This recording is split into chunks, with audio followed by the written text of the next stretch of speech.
ಲೈಫಲ್ಲಿ ಒಂದ್ಸಲಾದರೂ ಈ beautiful Dudhsagar waterfalls ನೀವು ನೋಡಲೇಬೇಕು. ಬನ್ನಿ ನಿಮಗೆ ಈ ವಿಡಿಯೋದಲ್ಲಿ ಕಂಪ್ಲೀಟ್ ಡೀಟೇಲ್ಸ್ ತಿಳಿಸ್ಕೊಡ್ತೀನಿ. ಬೆಂಗಳೂರಿಂದ ಹೇಗೆ ಟ್ರಾವೆಲ್ ಮಾಡಬೇಕು, ದೂದ್ಸಾಗರ್ ವಾಟರ್ಫಾಲ್ಸ್ನ ಹೇಗೆ ಬುಕ್ ಮಾಡಬೇಕು, ಎಲ್ಲಿ ಸ್ಟೇ ಮಾಡಬೇಕು, ಆಮೇಲೆ ಟ್ರೆಕ್ಕಿಂಗ್ ಡಿಫಿಕಲ್ಟೀಸ್ ಎಲ್ಲನೂ ಈ ವಿಡಿಯೋದಲ್ಲಿ ತಿಳಿಸ್ಕೊಡ್ತೀನಿ. ನೀವು ಬೆಂಗಳೂರಿಂದ ಟ್ರಾವೆಲ್ ಮಾಡ್ತಾ ಇದ್ರೆ ಡೈಲಿ ಮಧ್ಯಾಹ್ನ 3:30ಗೆ ಯಶವಂತಪುರ ವಾಸ್ಕೋಡಿಗಾಮ ಟ್ರೈನ್ ಇದೆ. ಆ ಟ್ರೈನ್ ಬುಕ್ ಮಾಡಿಕೊಂಡು ನೀವು ಕೂಲಂ ರೈಲ್ವೆ ಸ್ಟೇಷನಲ್ಲಿ ಇಳ್ಕೋಬೇಕು.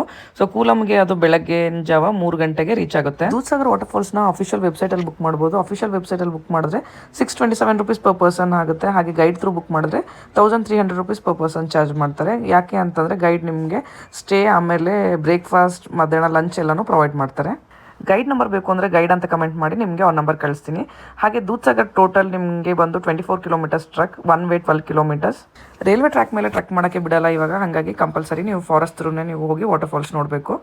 ಟ್ರೆಕ್ಕಿಂಗ್ ಡಿಫಿಕಲ್ಟಿ ಬಗ್ಗೆ ಹೇಳಬೇಕು ಅಂದರೆ ಬಿಗಿನರ್ಸ್ಗೆ ಜಸ್ಟ್ ಒಂದು 3 ಕಿಲೋಮೀಟರ್ಸ್ ಟಫ್ ಅನ್ಸ್ಬೋದು. ಅದು ಬಿಟ್ಟರೆ ನೀವು ಡೆನ್ಸ್ ಫಾರೆಸ್ಟಲ್ಲಿ ವಾಕ್ ಮಾಡ್ಕೊತ 10+ ವಾಟರ್ ಸ್ಟ್ರೀಮ್ ನೀವು ಕ್ರಾಸ್ ಮಾಡ್ಕೊತ ಹಾಗೆ ಬ್ಯೂಟಿಫುಲ್ ವ್ಯೂ ನೋಡಿಕೊಂಡು ಎಂಜಾಯ್ ಮಾಡ್ಬೋದು. ಹಾಗೆ ಇನ್ನೊಂದೇನಂದರೆ ಶೂ ಬದಲು ಕಂಫರ್ಟಬಲ್ ಕ್ರಾಕ್ಸ್ ಏನಾದರೂ ವೇರ್ ಮಾಡಿ, ಯಾಕಂದರೆ ಶೂ ಎಲ್ಲ ಒದ್ದೆ ಆಗಿ ಶೂನೇ ನಿಮಗೆ ಭಾರ ಅನ್ಸಕ್ಕೆ ಸ್ಟಾರ್ಟ್ ಆಗಿಬಿಡುತ್ತೆ.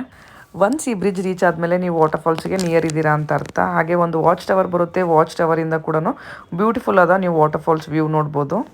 ಹಾಗೆ ವಾಟರ್ಫಾಲ್ಸ್ ಹತ್ರ ಮಂಕಿಗಳಿದೆ, ಹುಷಾರಾಗಿರಿ, ಬ್ಯಾಗ್ ಎಲ್ಲ ಕಿತ್ಕೊಳಕ್ಕೆ ಟ್ರೈ ಮಾಡುತ್ತೆ. ವಾಟರ್ಫಾಲ್ಸ್ ಎಲ್ಲ ನೋಡಿಕೊಂಡು ಎಂಜಾಯ್ ಮಾಡಿ ರಿಟರ್ನ್ ನೀವು 12 ಕಿಲೋಮೀಟರ್ಸ್ ಅದೇ ವೇಯಲ್ಲಿ ವಾಪಸ್ ಬರಬೇಕಾಗುತ್ತೆ. ಸೊ ರೂಮ್ಗೆ ಹೋಗಿ ಫ್ರೆಶ್ ಅಪ್ ಆಗಿ 12:30ಗೆ ಮತ್ತೆ ಕೂಲಮಿಂದ ಬೆಂಗಳೂರಿಗೆ ಟ್ರೈನ್ ಇದೆ. ಸೊ ಆ ಟ್ರೈನ್ನ ಕ್ಯಾಚ್ ಮಾಡ್ಬೋದು.